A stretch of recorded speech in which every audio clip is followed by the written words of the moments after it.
Well, let's get to the new stuff this week. You sent me a bunch of data. I think all of it together tells a pretty convincing story, but I was to read the headline from the new CNN poll this week that dropped, which, by the way, it very closely mirrors the Fox poll. We'll get into that. Headline: Majority of voters want to unseat most of Congress. And that's actually the front page as we're recording this. No surprise there. Here's the lead. Less than 100 days before the midterms, voters are agitating for wholesale change in Congress and looking to the Democratic Party in hopes of making that happen. Joe, what are you seeing?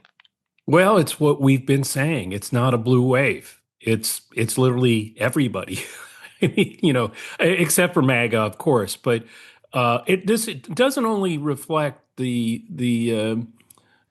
Fox poll where they both have the generic advantage for Democrats being +8, which is pretty incredible. I mean, in terms of we know we need 5, 6 to take the House, and 8 makes it. By the way, it goes up exponentially each point. It's kind of like an earthquake.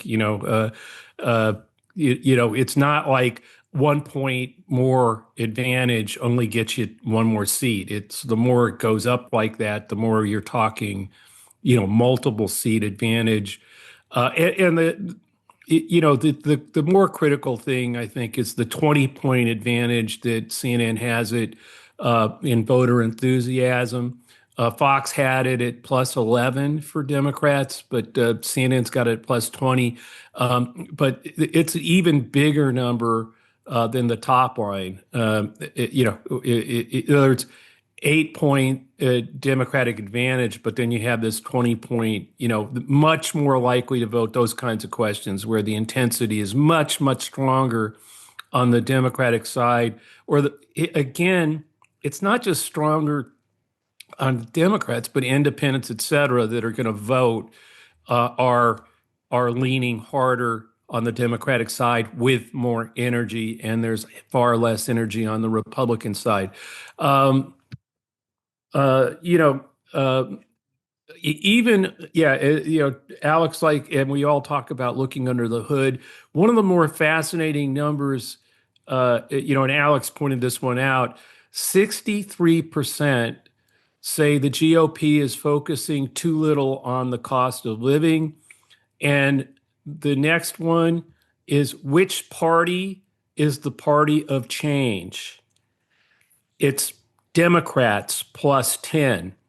Last spring, it was Republicans +7. So you Well, have and a that's kind of the whole thing. Yeah. 17-point swing. And by the way, we've been saying this. We've been saying it's a wave of change, not one party, not in this polarized environment, a blue or a red wave, because when you look at where independents are, which we've talked about incessantly since the last November's elections, when we saw 67%, 70% of independents voting with Democrats, and that's only gotten stronger as Trump's approval has declined with independents. So, Well, it's pretty interesting.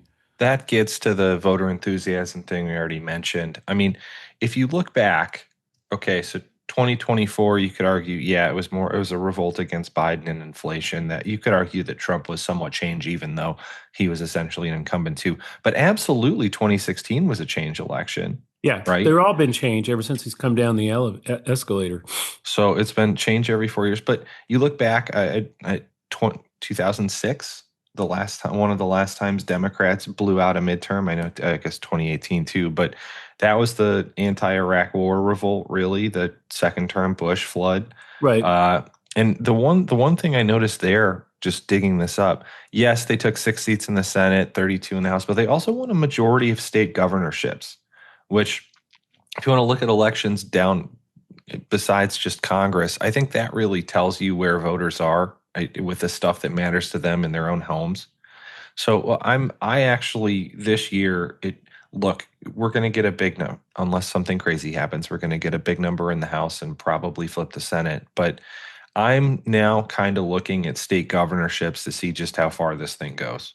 Yeah, no, we're seeing that. We're seeing it in Florida, Alabama, Doug Jones. We see it in obviously in Iowa, Rob Sand there. That's definitely going to flip. I'd be astonished if that governorship doesn't flip, and with it, many hopefully potential Iowa House and Senate.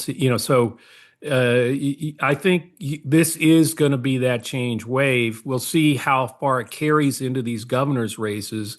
But certainly the evidence that we're seeing on the ground would indicate that people should not go to sleep on them